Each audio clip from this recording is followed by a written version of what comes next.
नमस्कार. आज आपण एका खूपच इंटरेस्टिंग आणि तितक्याच खोल विषयावर बोलणार आहोत. सेल्युलर हीलिंग म्हणजेच आपल्या पेशींची शुद्धी. पण मुद्दा हा आहे की गायत्री मंत्रासारखा एक प्राचीन ध्वनी खरंच आपल्या डीएनएला पुन्हा प्रोग्राम करू शकतो का? चला, यामागची संकल्पना काय आहे ते समजून घेऊया. तर मग खरा प्रश्न हा आहे की एक प्राचीन मंत्र, एक ध्वनी शारीरिकरित्या आपल्या पेशींमध्ये काही बदल घडून आणू शकतो का? हा प्रश्न आपल्याला प्राचीन ज्ञान आणि आधुनिक विज्ञान यांच्या एका अशा वळणावर आणून ठेवतो जिथे खूप रंजक शक्यता दडलेल्या आहेत. या सगळ्याच्या मुळाशी आहे एक विचार जो आपल्या स्रोत साहित्यातून येतो. तो विचार असा आहे की मानवी शरीर हे केवळ पेशींचा समूह नाही, तर ते चैतन्यमय अणूंचे एक दिव्य संघटन आहे. म्हणजे आपल्या शरीराकडे बघण्याचा एक पूर्णपणे वेगळा दृष्टिकोन. ही विचारसरणीच या संपूर्ण संकल्पनेचा पाया आहे. चला तर मग याच्या मुळाशी जाऊया. पहिला विभाग आहे एक प्राचीन ध्वनी संकेत. इथे आपण गायत्री मंत्राकडे फक्त एक प्रार्थना म्हणून नाही, तर एक असं सोनिक कोड, एक असं ध्वनी सूत्र म्हणून पाहणार आहोत, ज्यामागे एक खास उद्देश असल्याचं मानलं जातं. तर हा गायत्री मंत्र फक्त एक प्रार्थना नाहीये, याला एक शक्तिशाली ध्वनी फॉर्म्युला मानलं जातं. आणि असा विश्वास आहे की या ध्वनीमध्ये, या व्हायब्रेशनमध्ये शरीरावर खूप खोलवर परिणाम करण्याची क्षमता आहे. आजच्या विश्लेषणात आपण याच शक्यतेचा शोध घेणार आहोत. बरं, मग हा मंत्र नक्की कशावर काम करतो? तर त्यासाठी आपल्याला आधी एका जैविक समस्येबद्दल बोलावं लागेल.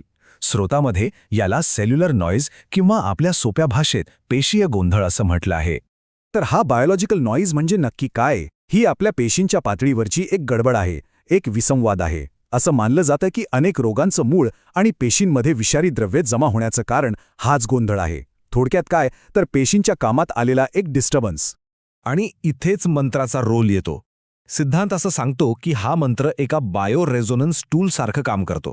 म्हणजे एक असं जैविक अनुनाद साधन जे पेशींमधला हा विसंवाद, हा गोंधळ बाहेर काढून टाकायला मदत करतं. ठीक आहे, हे सगळं झालं प्राचीन ज्ञानाबद्दल. पण याला आधुनिक विज्ञानाची जोड आहे का? चला बघूया. हा विभाग आहे विश्वासाचे जीवशास्त्र. इथे आपण अशा काही संकल्पना पाहणार आहोत ज्या प्राचीन ज्ञानाला आधुनिक जीवशास्त्राशी जोडण्याचा प्रयत्न करतात. चला, आता स्रोतामध्ये उल्लेख असलेल्या विज्ञानाचा शोध घेऊया. हे विज्ञान ध्वनीसारख्या बाह्य संकेतांना थेट आपल्या जनुकांशी, आपल्या जीन्सशी जोडतं, ज्यासाठी डॉक्टर ब्रूस लिप्टन आणि डॉक्टर फॅबियन मामन यांच्या संशोधनाचा आधार घेतला जातो. अर्थात हे लक्षात ठेवणं महत्त्वाचं आहे की हे सिद्धांत जरी इंटरेस्टिंग असले तरी ते अजूनही वैज्ञानिक समुदायात चर्चेचे विषय आहेत. यामधली पहिली आणि सगळ्यात महत्त्वाची संकल्पना आहे एपिजेनेटिक्स. हा असा अभ्यास आहे जो सांगतो की आपलं वागणं, आपलं वातावरण, आपले विचार आपल्या जनुकांच्या कामावर कसा परिणाम करतात. आणि हे सगळं डीएनएच्या मूळ रचनेत कोणताही बदल न करता घडतं. डॉक्टर ब्रूस लिप्टन यांचं संशोधन याच दिशेने संकेत देतं. हा फरक समजून घेण्यासाठी ही तुलना बघा. एका बाजूला आहे जुना विचार, जेनेटिक डिटर्मिनिझम, म्हणजे जनुकेच आपलं नशीब ठरवतात. पण दुसऱ्या बाजूला आहे एपिजेनेटिक्स, जे आपल्याला सांगतं की जनुके ही फक्त एक ब्ल्यूप्रिंट आहेत आणि त्यावर आपल्या पर्यावरणाचा, आपल्या विचारांचा प्रभाव पडतो. म्हणजे आपलं जैविक स्वरूप दगडात कोरलेलं नाही. आणि दुसरी संकल्पना आहे बायो रेझोनन्स. या संकल्पनेनुसार विशिष्ट ध्वनी लहरींद्वारे पेशींना प्रभावित करता येतं, त्यांना सुसंवादी बनवता येतं किंवा त्यांच्या कामात अडथळाही आणता येतो. डॉक्टर फेबियन मामन यांच्या 1981च्या संशोधनाचा इथे संदर्भ दिला जातो. पण हो, हे क्षेत्र अजूनही मुख्य प्रवाहातील विज्ञानात विवादास्पद मानलं जातं. आणि हेच सगळं आपल्याला या दुसऱ्या महत्त्वाच्या वाक्याकडे घेऊन येतं. याचा सरळ मराठी अर्थ आहे, चांगले विचार आणि मंत्रांचे ध्वनी डीएनएच्या स्वभावात बदल घडवण्यास सक्षम आहेत. तर मग डीएनएची रिप्रोग्रॅमिंग नेमकी होते कशी?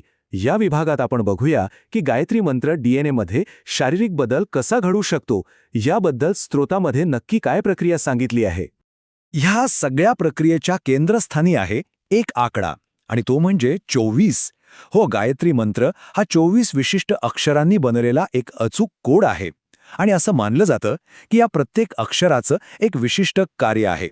या प्रक्रियेमागे जी वैज्ञानिक संकल्पना सांगितली जाते ती आहे टॉर्शनल स्ट्रेस.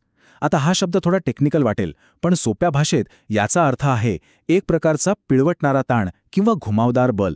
स्रोतानुसार मंत्राच्या ध्वनी लहरींमधूनच ही शक्ती निर्माण होते. हा सिद्धांत असं सांगतो की मंत्राच्या कंपनांमुळे एक पिळवटणारी शक्ती तयार होते, जी आपल्या डीएनएच्या हेलिक्समधील म्हणजे त्याच्या त्या स्प्रिंगसारख्या विटोळ्यातील बिघाड दुरुस्त करते. जणू काही ती डीएनएच्या धाग्याला पीळ देऊन परत त्याच्या योग्य आणि निरोगी आकारात आणते. आणि या सगळ्यामागे जो मूळ विचार आहे तो या वाक्यात अगदी स्पष्ट दिसतो, ज्याचा मराठीत अर्थ होतो पेशींची सचेत अवस्था हाच आरोग्याचा मूळ आधार आहे. म्हणजे सगळा फोकस हा पेशींच्या आरोग्यावर आणि त्यांच्या चैतन्यावर आहे. ओके, तर मग ही सगळी झाली थिअरी. पण हे प्रत्यक्षात कसं करायचं? त्यासाठी एक 35 मिनिटांचा हीलिंग प्रोटोकॉल सांगितला आहे. चला तो पाहूया. याची प्रक्रिया अगदी स्पष्टपणे दिली आहे. पहिली पायरी एका विशिष्ट लयीत श्वास घेणे आणि सोडणे. दुसरी पायरी मंत्राच्या अक्षरांची मानसिक कल्पना करणे. आणि तिसरी, सगळ्यात महत्त्वाची पायरी, या कल्पिलेल्या ध्वनीला आपल्या रक्तप्रवाहाद्वारे प्रत्येक पेशीपर्यंत पोहोचवणे. आणि श्वास घेण्याची आणि सोडण्याची लयसुद्धा अगदी ठरलेली आहे. स्रोतामध्ये सांगितल्याप्रमाणे 20 सेकंद श्वास आत घ्यायचा आणि त्यानंतर 20 सेकंद श्वास बाहेर सोडायचा.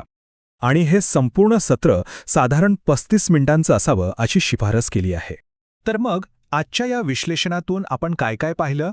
चला, महत्त्वाचे मुद्दे एकदा बघूया. 1. सेल्युलर डिटॉक्स किंवा पेशींची शुद्धी. 2. एपिजेनेटिक्सच्या सिद्धांतानुसार डीएनए दुरुस्तीची शक्यता. 3. 35 मिनिटांचा एक विशिष्ट श्वासोच्छ्वासाचा प्रोटोकॉल. आणि 4. जेनेटिक रिप्रोग्रामिंगची एक खूपच वेगळी संकल्पना. आणि शेवटी हे सगळं विश्लेषण आपल्याला एका खूप मोठ्या आणि विचार करायला लावणाऱ्या प्रश्नावर सोडून जातं. व्हायब्रेशनल मेडिसिन म्हणजेच कंपनांवर आधारित उपचार पद्धती हे वैयक्तिक आरोग्याचं भविष्य असू शकतं का, यावर नक्कीच विचार करण्यासारखं आहे.